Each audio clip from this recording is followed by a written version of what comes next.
Shri A K Antony എന്ന നേതാവ് കേരളത്തിലെ കോൺഗ്രസ്സുകാരും നെഞ്ചോട് ചേർത്ത് പിടിക്കുന്ന നേതാവാ.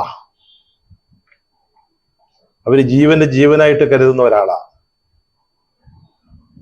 അപ്പൊ ഇവിടുത്തെ കോൺഗ്രസ്സുകാർ ചോദിക്കുന്ന ഒരു ചോദ്യമുണ്ട് മോനെ. കോൺഗ്രസ്സുകാരൊക്കെ പാകിസ്ഥാനിലോട്ട് പോകുമ്പോ ഞങ്ങൾ അദ്ദേഹത്തെയും കൊണ്ടുപോകണോ അതോ ഇവിടെ നിർത്തിവെച്ചു പോകണോ? അതിനൊരു മറുപടി കൂടി താങ്കൾ നൽകണമെന്ന് അഭ്യർത്ഥിക്കുകയാണ്. അദ്ദേഹത്തിന്റെ കഴിഞ്ഞ ദിവസത്തെ ഒരു പ്രസ്താവന ഞാനത്ര അമ്പലപ്പൊടിയൊന്നുമല്ല കണ്ടത്. അത് പക്ഷേ വളരെ ഒരു കൗതുകം തോന്നി. അദ്ദേഹം പറയുന്നത് കോൺഗ്രസ്സുകാരൊക്കെ പാകിസ്ഥാനിലോട്ട് പോയിക്കൊള്ളണമെന്നാണ്. ഇവിടെ നിൽക്കാൻ പറ്റുന്നില്ലെങ്കിൽ നിങ്ങൾക്ക് പാകിസ്ഥാനിലേക്ക് പോവാം. അതും അനിലിനെ പോലെ വളരെ ജൂനിയർ ആയിട്ടുള്ള, രാഷ്ട്രീയത്തിലെ നമുക്ക് ഊച്ചുമാറാത്ത ഒരു കൊച്ചൻ എന്ന് വേണമെങ്കിൽ പറയാവുന്ന ഒരാളാണ് ഈ നമ്മുടെ അനിൽ ആന്റണി എന്ന് പറയുന്നത്. ഞാൻ പറഞ്ഞല്ലോ, ആദ്യം കാണുമ്പോൾ അനിൽ വളരെ സൗമ്യനായിരുന്നു. പക്ഷെ ബി ജെ പിയിലേക്ക് ചേർന്ന് കഴിയുമ്പോഴത്തേക്ക് ആളുകൾ ഇങ്ങനെ ഈ രീതിയിലൊക്കെ സംസാരിക്കുമോ? ഇതിലെന്ന് പറയുമ്പം ഇങ്ങനെ അഹങ്കാരത്തോടു കൂടി സംസാരിക്കും. അതാണോ ബി ജെ പിയിൽ ചെല്ലുന്നവരുടെ രീതി? ഹാർവാർഡിലൊക്കെ ഇതാണോ പഠിപ്പിച്ചത്? ഒരു പൊതു രംഗത്ത് നിൽക്കുന്ന ഒരാള് എതിർപക്ഷത്തുള്ളവരോട് പറയാണ് നിങ്ങളൊക്കെ പാകിസ്ഥാനിൽ പോയിക്കൊള്ളുമെന്ന്. അനിൽ ഇപ്പോഴങ്ങനെ കോൺഗ്രസ്സുകാരോട് രാജ്യം വിട്ടോളാൻ പറയുന്നുണ്ട്. അതിന് അദ്ദേഹത്തെ കെൽപ്പുള്ളവരാക്കിയത് കേരളത്തിലെ ലക്ഷക്കണക്കിന് വരുന്ന കോൺഗ്രസ്സുകാരാണ് എന്നുള്ളത് താങ്കൾ മറക്കരുത്. താങ്കൾ ബി ജെ പിയിലേക്ക് ചെന്നുടനെ സ്വീകരിക്കപ്പെട്ടു.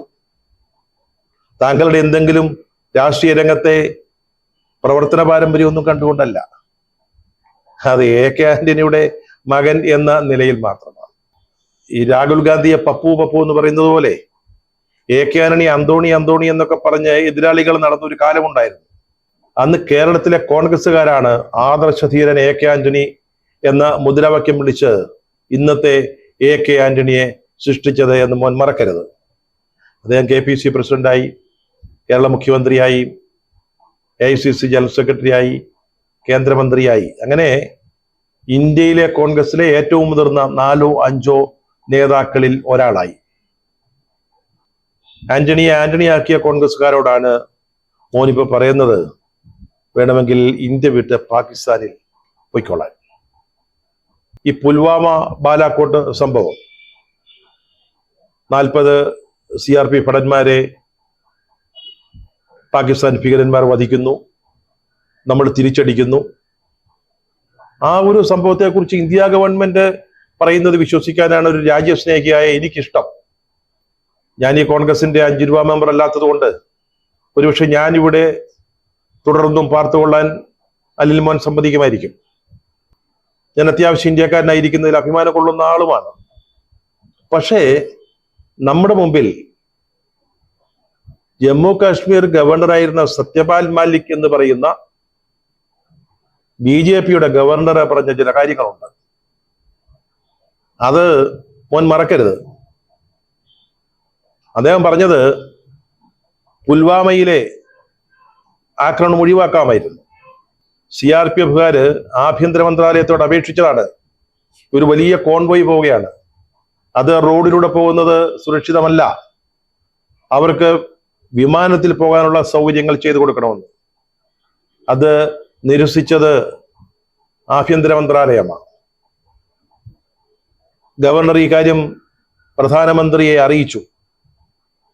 അപ്പോൾ പ്രധാനമന്ത്രി പറഞ്ഞത് ഇക്കാര്യം ആരോടും മിണ്ടണ്ട എന്നാണെന്ന് ഗവർണറായിരുന്ന സത്യപാൽ മാലിക് ഇന്ത്യൻ ജനതയോട് പറഞ്ഞത് ഇപ്പോഴും പൊതു ഇടത്തിലുണ്ട്. അത് മറന്നുപോകരുത്. ഇത് സർക്കാരിന് പറ്റിയ വീഴ്ചയാണ് പുൽവാമ എന്ന് അദ്ദേഹം ആവർത്തിച്ചു. അത് മാത്രമല്ല, സുപ്രീം കോടതിയുടെ മേൽനോട്ടത്തിൽ ഇത് സംബന്ധിച്ച അന്വേഷണം വേണമെന്നും ഗവർണർ സ്ഥാനം ഒഴിഞ്ഞതിന് ശേഷം അദ്ദേഹം ആവശ്യപ്പെടുകയുണ്ടായി. പക്ഷെ ഒന്നും നടന്നില്ല, വിട്ടുകളയാണ് ഉണ്ടായത്. കഴിഞ്ഞ ലോക്സഭാ തെരഞ്ഞെടുപ്പിൽ ഈ വിഷയം BJP നന്നായിട്ട് ഉപയോഗിച്ചു. അതിനവരെ കുറ്റം പറയാനാവില്ല.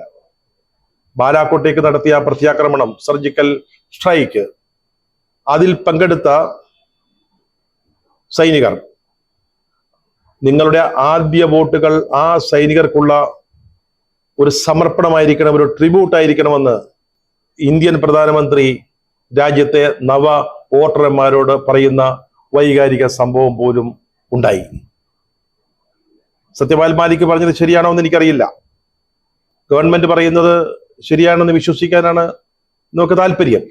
പക്ഷേ താങ്കൾ വലിയ വികാരാവേശത്തോടുകൂടി സംസാരിച്ച ഈ പുൽവാമ സംഭവത്തിന് സത്യപാൽ മാലിക്കിൻ്റെതായ വ്യത്യസ്തമായ ഒരു നറേറ്റീവ് ഉണ്ട് എന്ന കാര്യം മറക്കരുത്.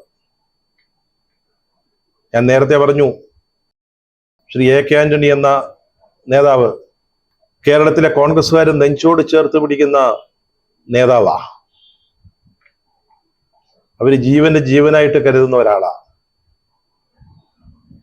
അപ്പൊ ഇവിടുത്തെ കോൺഗ്രസ്സുകാർ ചോദിക്കുന്ന ഒരു ചോദ്യമുണ്ട്, മോനെ, കോൺഗ്രസ്സുകാരൊക്കെ പാകിസ്ഥാനിലോട്ട് പോകുമ്പോ ഞങ്ങൾ അദ്ദേഹത്തെയും കൊണ്ടുപോകണോ അതോ ഇവിടെ നിർത്തിവെച്ച് പോകണോ? അതിനൊരു മറുപടി കൂടി താങ്കൾ നൽകണമെന്ന് അഭ്യർത്ഥിക്കുകയാണ്.